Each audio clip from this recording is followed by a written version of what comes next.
आषाढी वारीनिमित्त पंढरपुरात लाखो वारकरी दाखल झाले आहेत. या पार्श्वभूमीवर वारकऱ्यांच्या दर्शनात कोणताही अडथळा येऊ नये यासाठी राज्याचे उपमुख्यमंत्री एकनाथ शिंदे यांनी श्री विठ्ठल रुक्मिणी मंदिरात प्रवेश न करता बाहेरूनच मुखदर्शन घेतले.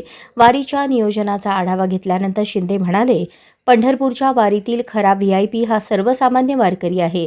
वारकऱ्यांना जलद आणि सुरळीत दर्शन मिळावे यासाठी आम्ही हा निर्णय घेतला.